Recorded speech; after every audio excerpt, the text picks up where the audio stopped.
அஸ்ஸலாமு அலைக்கும். எல்லாம் எப்படி இருக்கீங்க?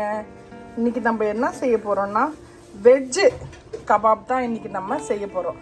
அது எதில் செய்ய போகிறோம் அப்படின்னா சோயாபீன்.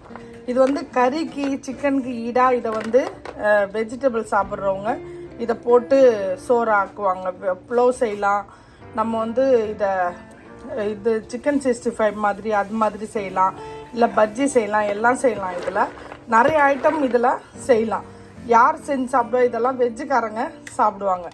அதை இன்றைக்கி நம்ம சிக்கன் கபாப் மட்டன் கபாப் எப்படி செய்கிறோமோ அது மாதிரி இன்றைக்கி நம்ம செஞ்சு காமிக்க போகிறோம்.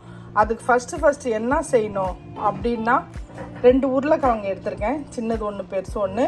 இதை வந்து நம்ம தோல் எடுத்துட்டு இதை நம்ம குக்கரில் போட்டு இதை அவிச்சி எடுத்துக்கலாம். அவிச்சி மசிச்சு வச்சுக்குவோம்.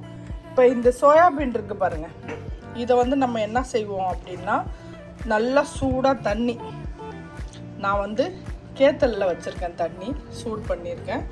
நம்ம ஆஃப் பண்ணி பாருங்கள், கேத்தலில் வச்சுருக்கேன். ஆஃப் பண்ணிவிட்டு நம்ம இதை வந்து எவ்வளோ அது முழுவதோ இது வந்து மேலே வரும், இதுக்கு வேணுன்ற அளவுக்கு நம்ம தண்ணியை ஊற்றி இதை நம்ம அரை மணி நேரம் கிட்ட இதை நம்ம ஊற வச்சு எடுத்துக்கலாம். இது ஊறிட்டு இருக்கட்டும். அதுக்கப்புறம் நம்ம என்ன செய்யணும் அப்படின்றத நம்ம பார்க்கலாம். இந்த பாருங்க, இது ஊறிடும். இது சூடாக தண்ணி இருக்கிறதுனால சீக்கிரமாக ஊறிடும். இதுவும் ஊறிடும். நம்ம இதையும் குக்கரில் வச்சு நம்ம அவிச்சி எடுத்துகிட்டு வந்துடலாம். வாங்க, நான் வந்து இந்த மாதிரி பாக்கெட்டில் வாங்கினேன். இது 200 கிராம். இது ஃபுல்லாகவே 200 கிராம் நான் ஊற வச்சுருக்கேன்.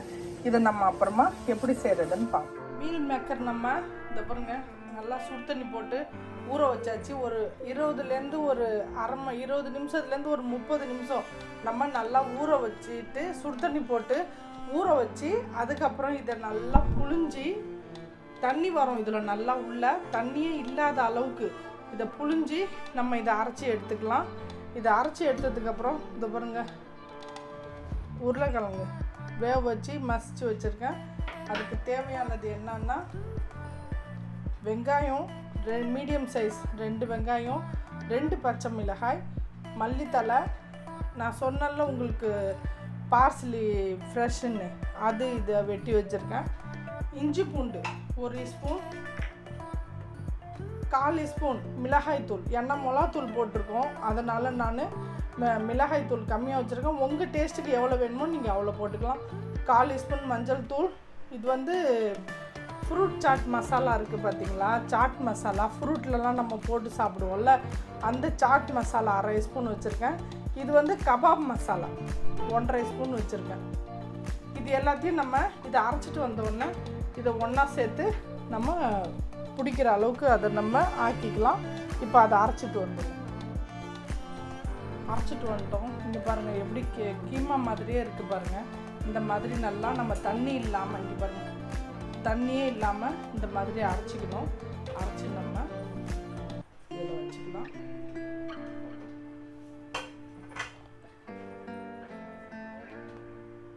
உருளைக்கிழங்கு இதில் போட்டுடலாம். மசாலா எல்லாத்தையும் இதில் நம்ம சேர்த்துக்குவோம். இஞ்சி பூண்டு பேஸ்ட்டு,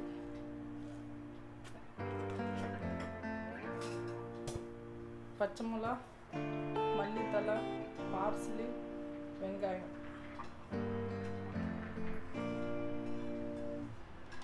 எல்லாமே இதில் நம்ம போட்டுக்கலாம். எண்ணெய், இதில் தேவையான அளவு சால்ட்டு, போட்டுக்குவோம். 1 ஸ்பூன் கார்ன்ஃப்ளவர், 1 ஸ்பூன் கார்ன்ஃப்ளவர் போட்டுக்கலாம்.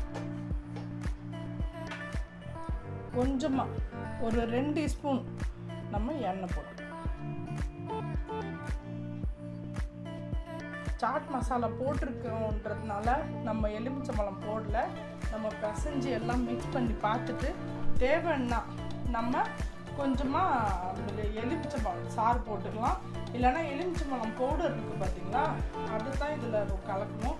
ஏன்னா அது தண்ணி போட்டோம்னா தண்ணியாகிடும். கொஞ்சம் புளிப்பு கம்மியாக இருக்க மாதிரி இருக்குது. லெமன் பவுடர் இந்த பாருங்க லெமன் பவுடர் இதை கொஞ்சம் போட்டுக்கலாம். பாக்கி வந்து எல்லாம் சரியாக இருக்குது. உப்புலாம் உங்கள் டேஸ்ட்டுக்கு போட்டுக்கோங்க, உரப்பும் உங்கள் டேஸ்ட்டுக்கு போட்டுக்கோங்க. பாக்கி இதுக்கு என்ன அளவு தேவையோ அது எல்லாம் போட்டுட்டு நம்ம இதை இந்த மாதிரி எவ்வளோ பெருசு உங்களுக்கு வேணும் அது மாதிரி இந்த மாதிரி எடுத்துக்கோங்க. இதை இந்த மாதிரி